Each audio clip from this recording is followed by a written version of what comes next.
Olá, meus irmãos, a paz do Mestre esteja com todos vocês, que Deus abençoe quem me ouve e que o Senhor possa falar conosco a respeito da sua santa palavra. O texto para nossa breve meditação encontra-se no livro, na Epístola de Paulo aos Romanos, capítulo 10, eu quero ler o versículo 20, diz assim: E mais tarde, Isaías se pronunciou com ousadia: Fui encontrado por aqueles que não me procuravam, revelei-me àqueles que não me perguntavam a mim. Glória a Deus. Irmãos, eu quero contextualizar, e é bem importante nós sabermos que as duas últimas ministrações que eu disse aí, apesar do meu cansaço, eu creio que eu falhei algumas vezes ao verbalizar aquilo que Deus estava tentando nos falar, e o Senhor trouxe mais uma vez essa mensagem, é justamente sobre o valor das coisas, o valor que nós aplicamos. Bom, o valor é dado, meus irmãos, o valor é dado para todas as coisas através do preço que é pago por ele. E muitas pessoas olham o preço em valor monetário, valor financeiro. Eu penso diferente. Por exemplo, para mim, o dinheiro ele é somente mais um instrumento como que Deus nos deu, para que nós possamos ter a dignidade, logicamente. O dinheiro é bom, mas o respeito é melhor. Eu quero repetir isso: o dinheiro é bom, mas o respeito é muito melhor. Por que eu falo isso? Porque para você conseguir dinheiro, pense bem comigo, você precisa primeiro parar, se preparar para o trabalho que vai ser executado, até mesmo os primeiros empregos. Você precisa conhecer a primeira empresa. Então, o que é de valioso, na verdade? O tempo empregado para o preparo e depois o tempo empregado para executar o trabalho. Você vai disponibilizar o seu tempo em troca de dinheiro. Você vai ficar aqui no Brasil, são 8 horas. Normalmente o dia de trabalho, o valor que é pagado ao trabalhador assalariado pela CLT. Então o tempo ele é muito mais valioso do que propriamente dito o próprio dinheiro. E eu creio que é isso que Paulo vem tentando mostrar para nós por meio do Senhor Jesus Cristo, que é o Senhor do tempo. Eu gosto de uma frase de Abraham Lincoln, que ele fala: se você me der um machado para me cortar uma árvore em 8 horas, eu passarei 7 horas amolando o machado. Por quê? O próprio livro de Eclesiastes fala no capítulo 10, eu creio que Abraham Lincoln era cristão, um dos primeiros presidentes norte-americanos cristãos, com uma história lindíssima de luta e de valentia para acabar com o escravismo que havia naquela região, naquela época. Bom, está em Eclesiastes 10:10, falando do preparo do corte do machado. E o que eu quero trazer para vocês aqui, o capítulo 10 de Romanos, ele vem trazendo algumas perspectivas sobre leis, sobre fé. No capítulo 4, fala justamente da troca de sacerdote, da troca de lei que houve. Fala assim, pois Cristo é o propósito para o qual a lei foi dada. Como resultado, todo que nele crê é declarado justo. Há duas turmas, meus irmãos: a turma dos legalistas e a turma dos que acham que a graça vai fazer tudo por eles. Bom, eu creio que a graça ela é responsável por tudo, inclusive por nós vencermos o nosso pecado. Ela nos empodera a sofrer a transformação que Paulo fala em Romanos 12:2, renovação da mente. Mas nós devemos, como Paulo fala em 2 Coríntios capítulo 6, ser cooperadores de Cristo. E nós só somos cooperadores de Cristo por meio da sua graça. É Ele que nos fortalece, é Ele que nos dá todos os recursos. E isso é importante ter em mente para o que eu vou falar aqui. Ele fala no versículo 17, tem um versículo que é bastante citado, ele fala do capítulo 10, ele fala: portanto a fé vem pelo ouvir e ouvir as boas novas a respeito de Cristo. Todas as vezes que nós ouvimos uma mensagem ou algo, uma profecia vinda da parte do Senhor, a nossa fé e a nossa esperança se avivam. E ele vem trazendo aqui, justamente antes ali do resumo, dos escolhidos e os endurecidos de coração. Os endurecidos, ele está falando do povo de Israel. Mas Deus não endureceu o coração de todos. Por quê? Porque ele fala que ele mesmo era israelita, nascido lá, descendente de Abraão, da tribo de Benjamim. Ele era um benjamita, dos clãs que tinham lá, do Hebreus 12:1. E nós precisamos ter em mente que a lei de Moisés era a mesma lei que regia o país na época e até hoje. Bom, o que quer dizer isso? O pecado, meus irmãos, é justamente o pecado. Como eu vou explicar isso? O pecado, ele é uma quebra de um princípio espiritual, e a quebra da lei seria o princípio natural. E nós vemos isso ali acontecendo em João 8, a mulher adúltera. A mulher adúltera queria ser condenada, e eles perguntam: o que o Senhor diz a respeito disso? Ele fala assim, que atire a primeira pedra quem não tiver pecado. E cada um, começando do mais velho, até a palavra fala, começando do mais velho até o mais novo, vai largando as suas pedras e deixando a mulher em paz. E o que Deus fez com a mudança da nova aliança? Porque uma nova aliança, fala em Hebreus 7:12, que exige uma nova lei. É que não haveria mais condenação, mas a lei ainda estaria de pé. Nós deveríamos esforçarmos justamente para não pecar. E isso provocou um ciúme em Israel no meio dos legalistas. Mas por quê? Porque eles não valorizaram Jesus Cristo. E tem muito a ver justamente com a mensagem que eu transmiti ela há pouco tempo atrás, sobre essa mensagem anterior, sobre Marcos 6, que fala que ele não foi reconhecido em Nazaré, na sua terra, e também da prostituta. Por quê? Porque em João 1, versículo 16, fala assim, de sua plenitude todos nós recebemos graça sobre graça, pois a lei foi dada por meio de Moisés, mas a graça e a verdade vieram por meio de Jesus Cristo. Aqui nos empodera. Mas no versículo 10 do capítulo 1 de João, ele mesmo fala, assim, veio ao mundo que ele criou. Tudo, meu irmão, foi criado por Deus. Mas o mundo não o reconheceu. Veio ao seu próprio povo e eles o rejeitaram. Dentro do mundo, ele escolheu que veio a ser o primeiro, que era o povo de Israel, que era tido como o povo de Deus. Mas a todos que creram nele e o aceitaram, ele deu o direito de ser chamado Filho de Deus. Está falando de Jesus Cristo. Esses não nasceram segundo a ordem natural, nem de resultado ou de paixão ou de vontade humana, mas nasceram de Deus. Irmãos, e por que isso cumpre um propósito? Por que eles o rejeitaram? É um endurecidos de sono, fala daqueles que fecharam os olhos. E eu quero trazer isso para nós agora. Muitas pessoas demoram a reconhecer Deus e a sua graça na sua vida porque estão com os olhos fechados. Jesus, durante o seu ministério terreno, os dois tipos de pessoa que ele mais curou foi justamente o cego e o coxo. O cego fala daquele que quer caminhar, mas que não consegue enxergar o caminho que deve trazer, e remete justamente a esse povo de Israel que ele fechou-lhe os olhos com o sono da indolência, o sono da iniquidade. E o que é iniquidade, Alisson? Iniquidade é o orgulho do pecado. O que se transformou em pecado? A condenação. Por quê? Porque a justiça passou a vir só de Deus. Nós não temos o direito de condenar. Nós fomos feitos seres relacionais. Em Gênesis 1:28, Deus fala, não é bom que um homem fique só. Ele vinha na viração do dia para falar conosco. Ele anseia, meus irmãos, para ter um relacionamento conosco. E relacionamento não é religião. Não é um conjuntinho de regras e Deus fica obrigado a fazer algo para mim, como os israelitas queriam.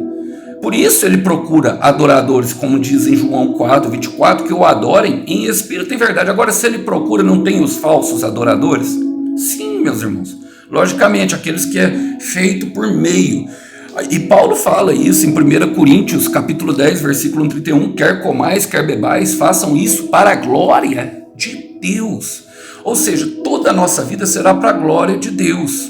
É isso que justamente ele estava falando, porque quando ele traz a citação de Isaías, o Senhor vem derramar as suas promessas. Olha, perceba o que eles falam, o que os próprios fariseus falam em João 1, perguntando para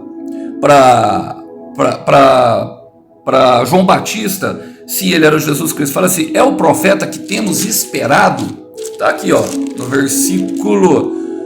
versículo 21. É o profeta que temos esperado, ou seja, eles esperavam Jesus Cristo, e Jesus Cristo é a palavra que se fez carne, estava diante deles. A palavra que significa o logos de Deus, a sabedoria de Deus. Naquele momento, naquele mundo, a sabedoria de Deus, todos sabiam que a palavra foi feita por meio da carne, como Moisés relatou no livro de Gênesis. O mundo foi feito pela palavra, como foi relatado. Só que eles não valorizaram. E o que Deus fez? E isso fazia parte do plano divino. Para quê? Para alcançar a mim e a vocês. Mas o que eu quero falar? Eu quero falar sobre o valor. Olha só, essa mesma palavra que Paulo fala ao livro de Romanos, ele tira de Isaías 65, versículo 1. Fala assim: o Senhor diz: estou pronto para atender, mas ninguém pediu ajuda. Estava pronto para ser encontrado, mas ninguém me procurou. Uma nação que não invocava meu nome, eu disse: aqui estou, aqui estou. É como se o Senhor estivesse fazendo: oi, aqui, o Teletubbies, oi. Não. O tempo inteiro o Senhor faz assim para nós. E agora eu quero trazer para a nossa vida. Irmãos, o valor das coisas está justamente no tempo, como eu disse no começo, em que nós empregamos. Um verdadeiro adorador, ele emprega toda a sua vida para Deus. E Deus procura. Ele não achou em Israel, ele achou pouquíssimos, como Paulo, alguns escolhidos, alguns poucos que tinham lá. E ele saiu ao mundo a se procurar. E por causa dessa procura, dessa ansiedade, desse desejo do coração de Deus, nós fomos alcançados por essa graça e por esse amor. E nós devemos devolver esse valor em retribuição, cumprindo o propósito que ele estabeleceu, a qual ele fala em Efésios 6:10, as obras de que antemão nós pudéssemos andar nela. Essa é uma forma de agradar a Deus. Sem fé é impossível agradar ao Senhor. Agora, se ele está se revelando aos que não procuraram, eu tenho certeza que ele já se revelou a todo mundo. Não é verdade?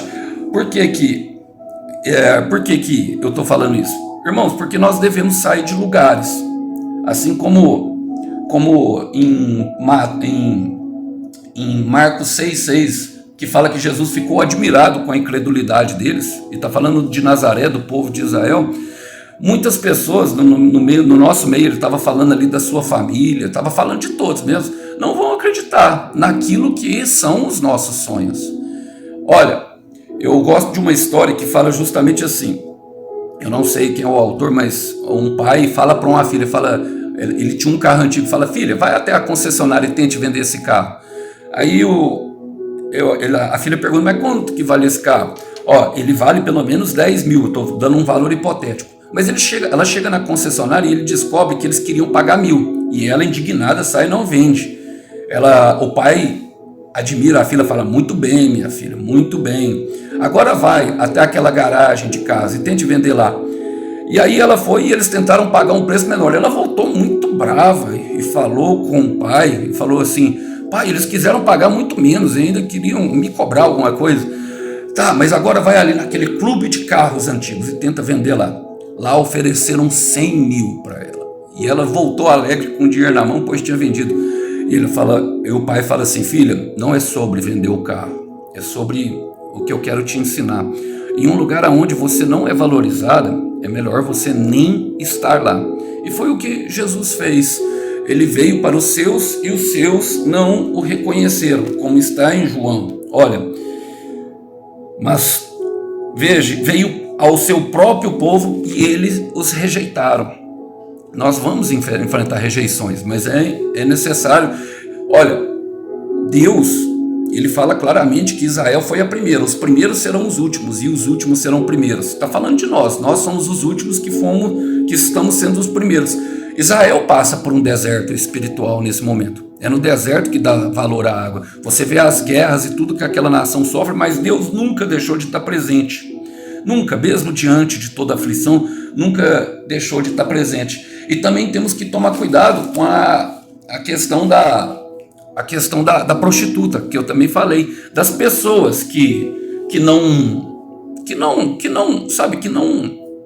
reconhecem o nosso valor, que não reconhecem aquilo que nós carregamos, a semente, a palavra implantada por Deus. Olha, em 1 Coríntios, capítulo 6, fala ali no verso 17, fala assim, mas aquele que se une ao Senhor é um espírito com ele. E esse espírito que nos foi dado é o espírito do amor, não de condenação, sabe? Mas o amor o amor que fala em Provérbios 10:11, que cura de todas as transgressões, de todos os pecados. Devemos ter paciência com nós mesmos e com aqueles que estão cegos ainda, logicamente, sabendo que podemos aprender com todo mundo e podemos respeitar e amar pela sabedoria e pela graça dada por Deus por meio de Jesus Cristo. Eu gosto quando ele fala justamente em 1 Coríntios 6:12, ele fala assim, tudo me é permitido, mas nem tudo me convém. Tudo me é permitido, mas eu não deixarei que nada me domine. Porque é por meio desse amor derramado em nós, ainda quando éramos pecadores, que temos a capacidade de amar e nos relacionar com as pessoas, mesmo que a pessoa tenha uma ideia diferente da minha. Como eu disse, o dinheiro é bom, mas o respeito é melhor. Eles olhavam para as paixões humanas deles, principalmente os líderes, a qual influenciava o povo, movido por dinheiro. Mas o tempo, ele é mais valioso que tudo. Deus espera ansiosamente pela que a humanidade se converta. Por isso ele não enviou o seu Filho Jesus Cristo ainda de volta, para condenar e para julgar o mundo. Porque agora na nova lei, na nova aliança, o que acontece? Quando Deus condenar, a condenação ela será de forma eterna. E por isso ele espera pacientemente que nós nos arrependamos do nosso pecado. Vocês percebem isso tudo? Enquanto isso ele envia os mensageiros. Ele envia aqueles que justamente foram rejeitados, a qual João próprio fala que eles mataram os próprios profetas. Agora, o teor e a máxima da mensagem que eu quero trazer para vocês no dia de hoje, para nós, é justamente para nós não ficarmos num lugar onde não somos valorizados e com pessoas que não valorizam a semente que Deus carrega com nós. Isso não quer dizer que nós não precisamos conviver com ela. Quando eu falo não ficar do lado, não permanecer, isso quer dizer que nós não devemos compartilhar da mesma influência. Os israelitas, Pedro continuou pregando para o povo de Israel, continuou lá pregando em Jerusalém, só que com a ideia, com a mente totalmente transformada pelo poder de Jesus Cristo. Porque é através de nós, eu, por exemplo, eu me separei da minha casa. E muitas pessoas dentro da minha própria casa nem conversam comigo por causa da crença que eu carrego. Eu estou falando de uma dor aqui, confessando para vocês de uma dor que eu carrego. Porque a gente é rejeitado dentro de nós mesmos. Mas o que nós devemos fazer? Aprender cada vez mais a amar eles, aprender com a atitude deles. Todo mundo tem algo para nos ensinar também, manter a postura. A postura é a mesma e ela permanecerá. Que Deus abençoe vocês com essas mensagens, meu irmão, que vocês possam ficar na paz do Mestre. Até uma próxima mensagem. Tchau, tchau.